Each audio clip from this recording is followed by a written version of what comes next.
Meditación 23. Discípulas de Jesús. Las mujeres siguieron a Jesús desde Galilea hasta Jerusalén y no le abandonaron ni en el momento de su ejecución. Escuchaban su mensaje, aprendían de él, le seguían de cerca, lo mismo que los discípulos varones. En Galilea no se había conocido algo parecido.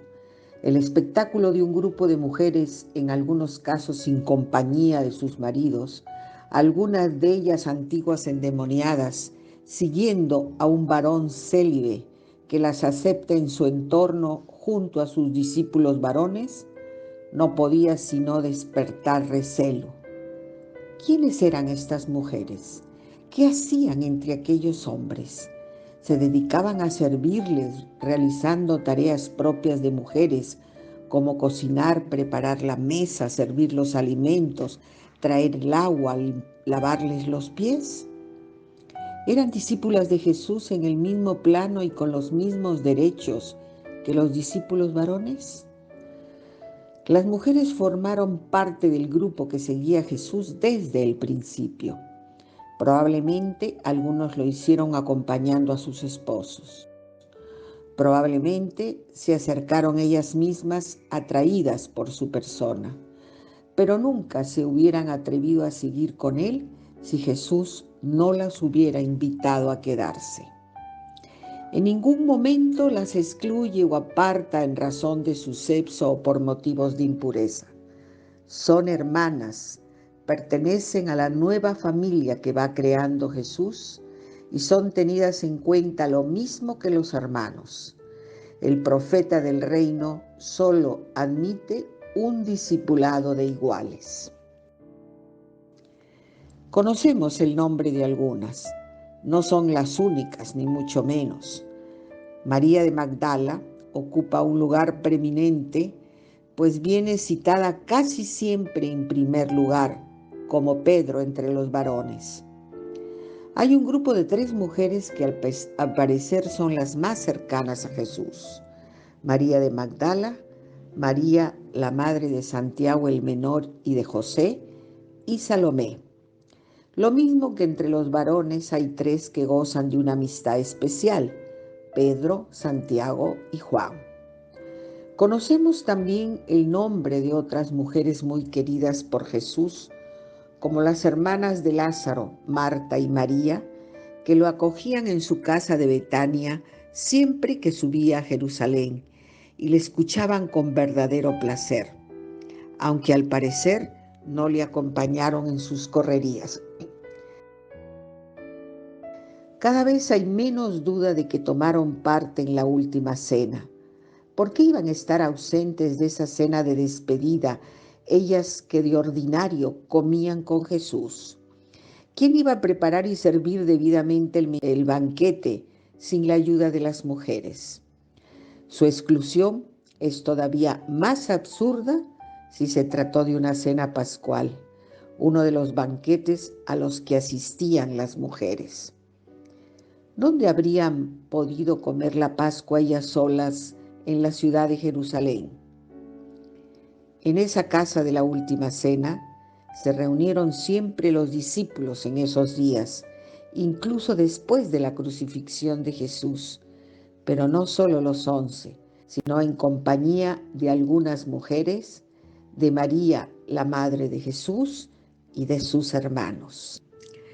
La presencia de las mujeres en el grupo de los discípulos no es secundaria o marginal, al contrario. En muchos aspectos ellas son modelo del verdadero discipulado. Las mujeres no discuten como los varones sobre quién tendrá más poder en el reino. Están acostumbradas a ocupar siempre el último lugar. Lo suyo es servir. ¿Quién es mayor, el que está a la mesa o el que sirve? ¿No es el que está a la mesa?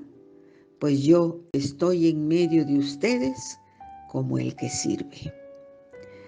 Sin embargo, nunca se llama a estas mujeres discípulas por la sencilla razón de que no existía en arameo una palabra para nombrarlas así. Por eso tampoco los evangelios griegos hablan de discípulas. No pudo enviarlas, sin embargo estuvieron a su lado por los campos de Galilea para anunciar el reino de Dios por todos los lugares por donde él iba a pasar. Su palabra hubiera sido rechazada. A las mujeres no se les permitía siquiera leer la palabra de Dios. No podían hablar en público. Jesús envió discípulos de 2 en 2. No se puede descartar que tal vez enviara alguna pareja de esposos o un varón y una mujer. Su mejor amiga, María de Magdala. Jesús trató con afecto a las mujeres cercanas a él, como Salomé o María, la madre de Santiago y José. Tuvo amigas muy queridas como Marta y María, las hermanas de Lázaro, pero su amiga más entrañable y querida es María, una mujer oriunda de Magdala. Ella ocupa un lugar especial en su corazón y en el grupo de los discípulos. María había nacido en Magdala y de la vida de ella no sabemos nada. Solo se nos da una breve referencia que, sin embargo, arroja no poca luz sobre su relación con Jesús. Era una mujer poseída por espíritus malignos y Jesús la curó expulsando de ella 7 demonios. Este hecho fue el comienzo de todo. Antes de conocer a Jesús, María vivía desquiciada por completo, desgarrada interiormente, sin identidad propia, víctima indefensa de fuerzas malignas que la destruían. No sabía lo que era vivir de una manera sana. Encontrarse con Jesús es para ella comenzar a vivir. Por vez primera se encuentra con un hombre que la ama por sí mismo, desde el amor y la ternura de Dios Padre. En él descubre su centro. En adelante no podrá saber vivir sin él. Para una mujer tan centrada en Jesús como María, su ejecución fue un trauma. Habían matado a quien era todo para ella. No podía dejar de amarlo, se aferraba a su persona, necesitaba agarrarse al menos a su cuerpo muerto. Miraba el sepulcro vacío, pero era aún mayor el vacío que encontraba en su propio corazón. Nunca había sentido una soledad tan profunda. Cuando Jesús se presenta ante ella, María, cegada por el dolor y las lágrimas, no logra reconocerlo. Jesús la llama con la misma ternura que ponía en su voz cuando caminaban por Galilea. María. Ella se vuelve rápida. Raboní, maestro mío. Vete donde mis hermanos y diles que subo a mi Padre y al Padre de ustedes, a mi Dios y al Dios de ustedes. María tendrá que aprender a abrazarlo en sus hermanos y hermanas mientras les comunica que ya no hay un abismo entre Dios y los hombres. Unidos a Jesús, todos tienen a Dios como Padre. Es conocido el desarrollo novelesco de recientes películas y obras de ficción que hacen de María Magdalena la compañera sexual de Jesús. Los 2 textos que se utilizan están tomados de un evangelio apócrifo de Felipe. No son realidad. Oremos un momento. ¿Te resulta sorprendente la actitud de Jesús con las mujeres? ¿Con María Magdalena? ¿Por qué? ¿Qué es lo que más valoras en esta conducta del Señor?